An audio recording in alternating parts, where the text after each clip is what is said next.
Namaskar, you're watching DT News and this is our special segment Economy Today wherein we're discussing the impact of the budget on certain sectors.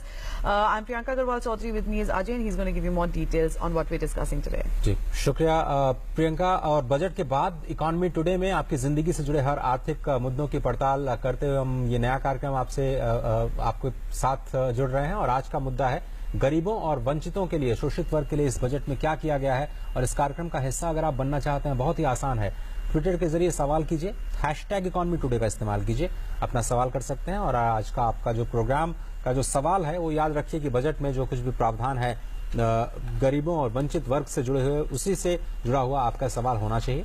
economytoday.ddnews@gmail.com के जरिए भी आप हम तक अपने सवाल पहुंचा सकते हैं। और आज हमारे साथ स्टूडियो में मौजूद हैं अर्थशास्त्री, समाजशास्त्री, लेखक और राज्यसभा में नामित सदस्य डॉक्टर नरेंद्र जाधव। बहुत बहुत शुक्रिया डॉक्टर साहब इस कार्यक्रम में फिर से शामिल होने के लिए। और बजट में साफ तौर पर नजर आता है कि सरकार के खर्चे ज्यादातर इस दिशा में हैं कि कैसे देश के विकास की कहानी को अंतिम व्यक्ति तक पहुंचाया जाए। योजनाओं की बात करें या फिर सरकार के खर्चे की, गरीब और वंचित वर्ग ही इस साल के बजट के केंद्र में नजर आता है। आइए देखते हैं कि पहले प्रधानमंत्री ने क्या कहा अपनी प्रतिक्रिया में, उसके बाद चर्चा की शुरुआत करें।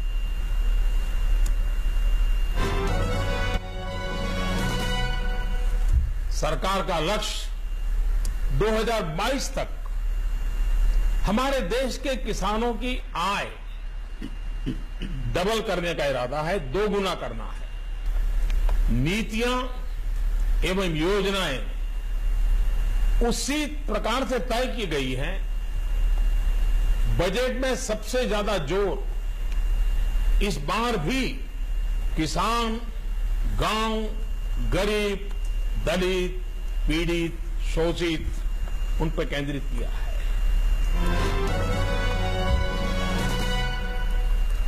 तो डॉक्टर जाधव, अगर हम आपसे ये समझना चाहें कि इस में खास तौर पर अगर पुअर और अंडर प्रिविलेज्ड की बात की जाए तो कौन कौन से बड़ी बातें आपको नजर आती हैं जो पहले शायद नहीं हुई और पहली बार इस बजट में ले आई गई? ऐसी बहुत सारी बातें हैं जिनका जिक्र हम करेंगे। पहले तो किसानों के से शुरुआत करते हैं। जैसे प्रधानमंत्री जी ने अभी कहा, किसानों की आय जो है वो 2022 तक दुगुना करने का संकल्प पहले ही जाहिर हो चुका है। और इस बजट में बहुत सारी बातें ऐसी की है, कुछ नई है, कुछ पुरानी, इसको बढ़ावा दिया गया है। मसलन मिसाल के तौर पर जो फार्मर्स को क्रेडिट मिलता है, किसान को जो क्रेडिट मिलता है, उसकी मात्रा 10 लाख करोड़ तक बढ़ाई गई है। ये बहुत बड़ी उपलब्धि है। साथ ही साथ फसल बीमा योजना जो चल रही थी उसका कवरेज बढ़ाया जा रहा है। और दो नई बात जो की है, लॉन्ग टर्म इरिगेशन फंड और उसके साथ साथ माइक्रो इरिगेशन फंड, ये दोनों फंड जो नाबार्ड में बनाए जा रहे हैं, इससे बहुत फायदा होने वाला है। और एक नई बात जो की है वो ई-नाम जो है, नेशनल एग्रीकल्चरल मार्केट, उसकी संख्या में भी बहुत बढ़ावा देने का प्रयास कर रहे हैं।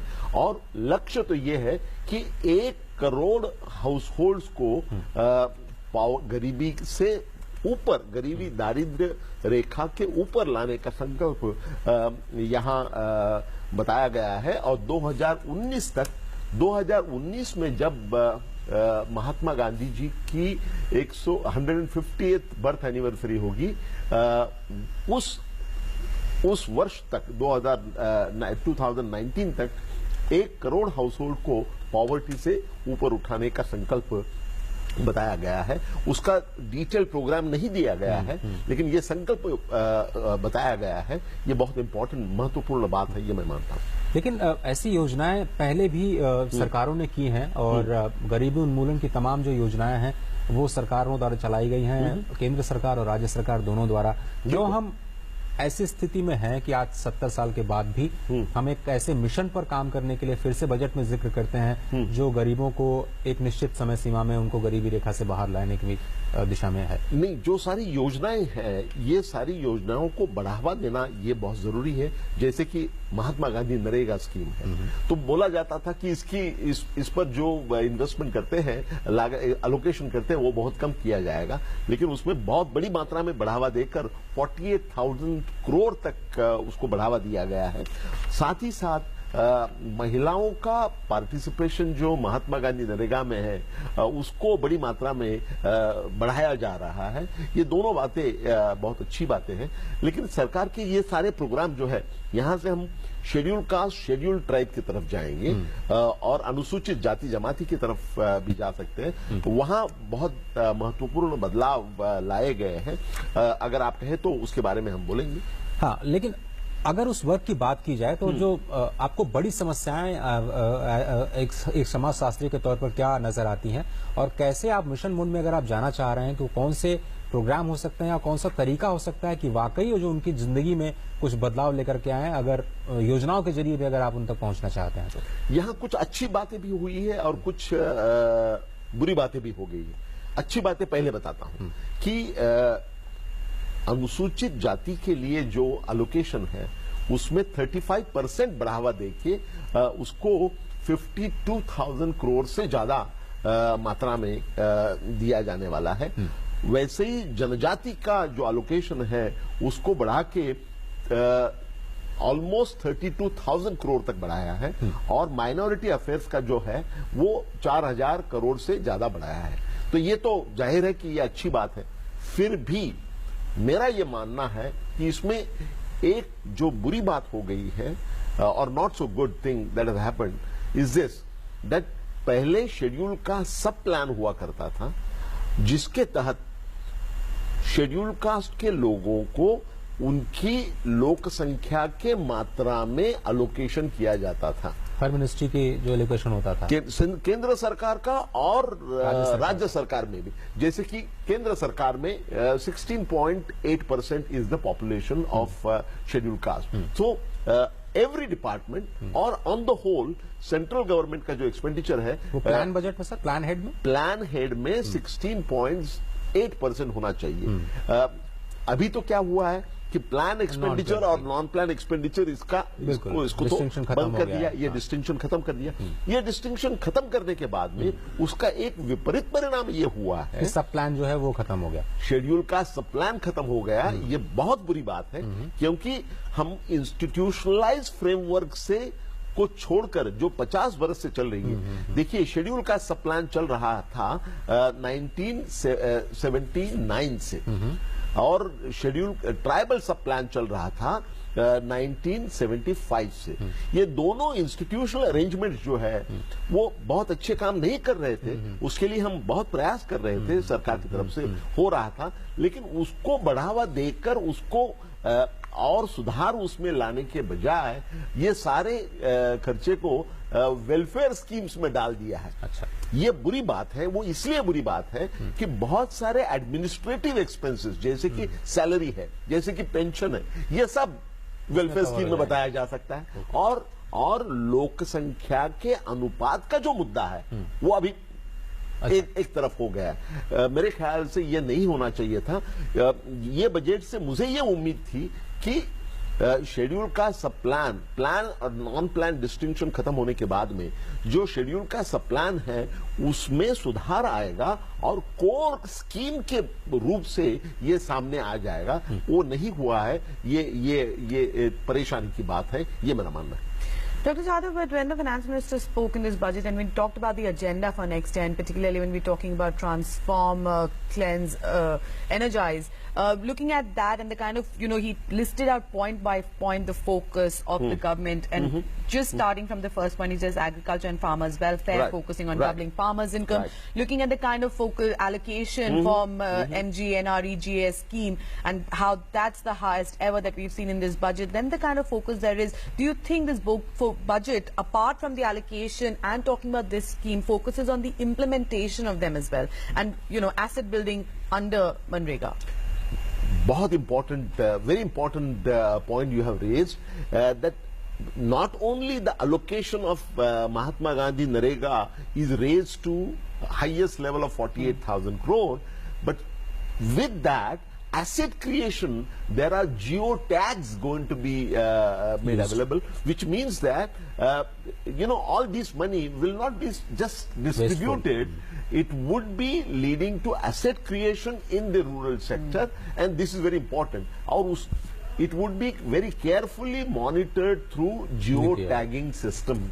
I think this is a qualitative jump, qualitative improvement in the implementation of a very good scheme called Mahatma Gandhi Narega scheme. और जो प्रियंका ने बात की सर, शायद नीति आयोग इसको मॉनिटर भी करेगा कि जो SC ST या फिर जो अंडर प्रिविलेज के लिए जितनी भी स्कीम्स हैं उसको किस तरह से इम्प्लीमेंट किया जाता है और क्या वाकई वो वहां तक पहुंच रही हैं जहां पर पहुंचना चाहिए।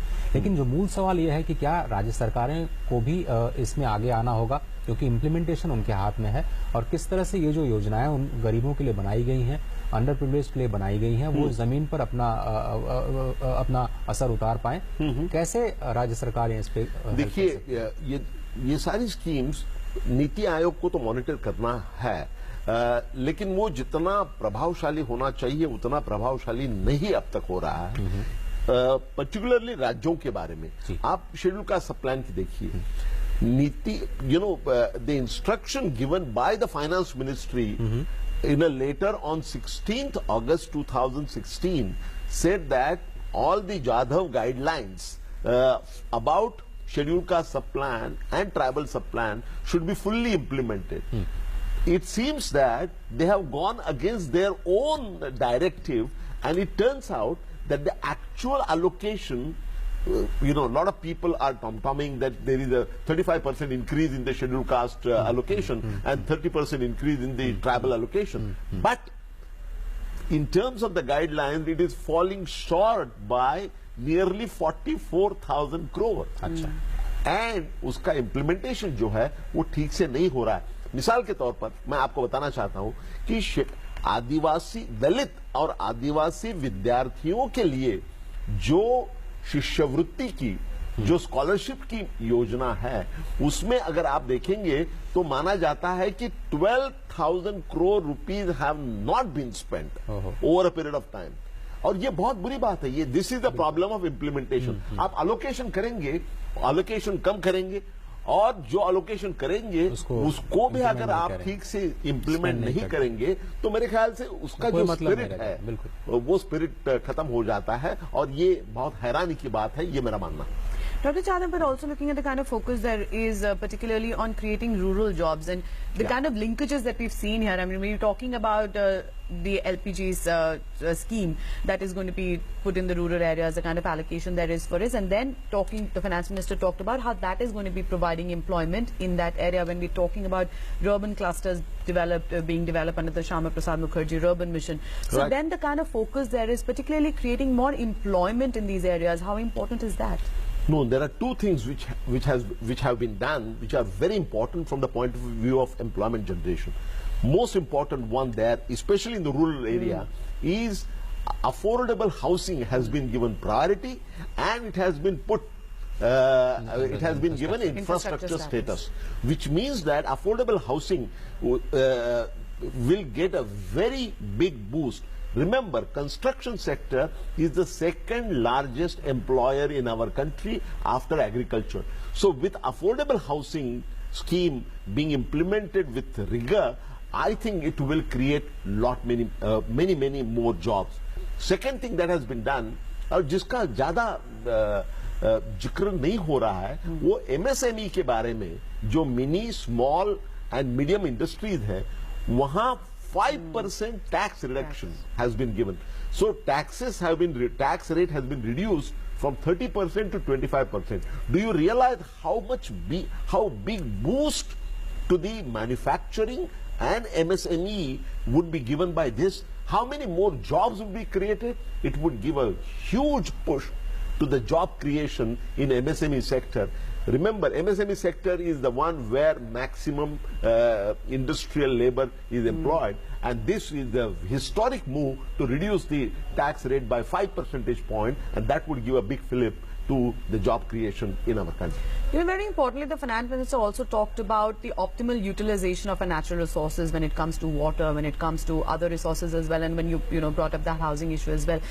Then the kind of focus there has been to already the kind of resources that are available to make sure that they are utilized optimally. So that's the kind of focus I'm talking about, and apart from the allocations, apart from these kind of announcements that we see. One of the most important thing, again, not picked up by everybody, is that for the first time we have moved from outlays budget to outcome oriented budget. ये बहुत महत्वपूर्ण है. आप, you know, whichever scheme you see, how do you measure the success traditionally? That X thousand crore were allocated for this scheme and they have been spent 100%. The scheme is successful. That's not the idea. Spending all the allocated money or funds is one indicator. What is important is that what has been the outcome. So what will happen is that now for most of the schemes, there would be specific outcomes specified, and the success of the schemes would be measured not by whether or not the relevant amount of funds have been spent, but on the outcomes, the expected outcome. To what extent the expected outcomes have come through is going to be the indicator for the success of the schemes. I think this is a very important qualitative change that has been achieved in this budget. और budget reforms की दिशा में बहुत सारे कदम उठाए गए, जिस तरह से प्रीपोन किया गया, रेलवे मर्जर और जो आम बजट है उसको मिलाया गया, प्लान नॉन प्लान के अंदर खत्म किया गया. क्योंकि इंटरेक्शन का भी प्रोग्राम है सर, हमारे साथ जीमेल और ट्विटर के जरिए कुछ दर्शक भी आपसे जानना चाहते हैं. आइए देखते हैं कि क्या है हमारा पहला जीमेल का सवाल या फिर ट्विटर के जरिए जो भी हमसे जुड़ना चाहते हैं. आइए बढ़ते हैं पहले जीमेल की तरफ. What steps has the government taken which is going to curb corruption in plans which are announced for poor and lower the middle class and the lower middle class in the budget? What step government is taking to Curb the corruption. Okay, corruption. You know, all the implementation of the scheme is going to be or expected to be very closely monitored by Niti Aayog. That is their job, and generally the focus of this budget and government policy in general is towards greater amount of transparency and greater amount of accountability. For example, आप GST की बात देखिए. GST जो इस वर्ष में लागू होने वाला है, GST में all transactions are going to be tracked or can be tracked because everything would be on the electronic basis, and the interaction. Corruption कहाँ होता है? जहां पर ऑफिशियल्स के साथ में इंटरेक्शन होता है. जीएसटी के माध्यम से ये जो इंटरेक्शन जो है, ये इंटरेक्शन पूरी तरह से कम हो जाएगा या तो पूरी तरह से बंद हो जाएगा, and every transaction would be tracked. So this transparency and accountability is going to go a long way in curbing the corruption that you are talking about. और सर, क्या जो गरीब वर्ग को जो कर्ज की स्थिति होती है उसमें भी कुछ सुधार आपको देखने को मिला है, चाहे वो मुद्रा योजना हो या स्टैंड अप योजना हो, उसके जरिए कुछ आपको बेहतर चीजें देखने को मिल रही है? अगर इस नहीं, जो ये जो योजनाएं थी, ये सारी योजनाओं को बढ़ावा देने का प्रयास इसमें हुआ है. स्टैंड अप इंडिया हो, स्टैंड अप इंडिया में जैसे कि आप जानते हैं हर एक ब्रांच को एक उद्योजक, अनुसूचित जाति जमाती का एक उद्योजक और एक महिला उद्योजक, इनके तरफ इनको लोन देने का प्रस्ताव है, और ये इसके इम्प्लीमेंटेशन को और भी अच्छा बढ़ावा देने का काम इस बजट में हुआ है. और फाइनेंशियल इंक्लूजन बहुत बड़े पैमाने पर बढ़ने से आप देखिए कि ये जो फाइनेंशियल इंक्लूजन है उसमें बहुत बड़े पैमाने पर बैंकों में अभी पैसा जो आया है, उसका मतलब ये है कि financial inclusion will get a big boost. Lot of people are saying that lot of money coming back is a failure of demonetisation. I completely disagree. This in fact is a big achievement in terms of the money which was lying around here and there has come back into the banking system. Now we know the address of black money. This is very important. Earlier we did not know the address of the black money. So this is a big change, and this is a big achievement in terms of financial inclusion, which will work very well for the poor of this country. अगले tweet की तरफ चलते हैं, देखते हैं कि दर्शक हमसे क्या समझना चाह रहे हैं या बजट में जो कुछ भी गरीबों और वंचितों के लिए किया गया है. आइए देख लेते हैं अगला ट्वीट, शायद बलराम जी का है.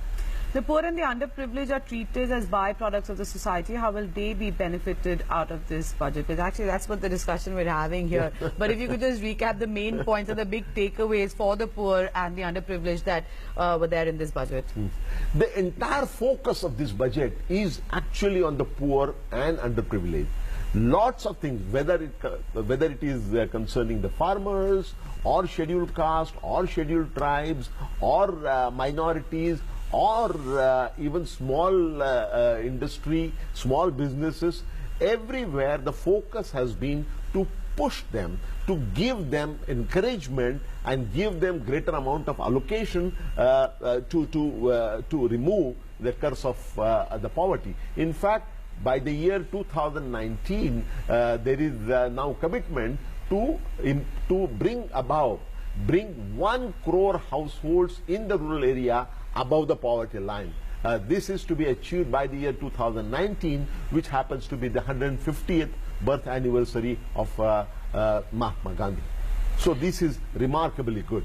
Okay. Dr. Jadhav, also, when the finance minister spoke, and he said in the recent past there have been rising instances of various parts of the country, people, and particularly the poor and the underprivileged, that we've seen being defrauded by these illicit deposit schemes. And for that, he talked about proposing to bring in a comprehensive central legislation to deal with the menace of such schemes. How important are these kind of legislations? And it would be very important, because what has happened is that when demonetization announcement was made, a very large amount of money came into the banking system, and a lot of people tried to put the money into the banking system in the name of their friends, relatives, their servants and so on, thinking that that will make their money white.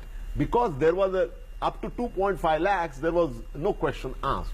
But what they did not realize is that all this money which has come in is being monitored, and wherever deposits have been made disproportionate to the known sources of income of the person concerned, account holder concerned, they are already going to be under scrutiny. And to help punish them, there would be relevant enactment made that will bring them to books. But this is also the Ponzi schemes that he's talking about, and we've seen a lot of those, being coming out due to the media, the kind of Ponzi schemes, the chit fund scams that have really come out. And then how does that really help when we're talking about, again, these poor people? Because they're the ones who get stuck into this whole vicious cycle of, small savings that they have, putting it into these scams and then being fleeced of all their money. No, this is a bigger issue which goes beyond the budget. But important thing is that when government realized that a lot of money is coming into the banks, and also there was exchange taking place, the discount rate there was 30%. That you deposit, you deposit in your account 100 rupees. It was like an open secret. Right.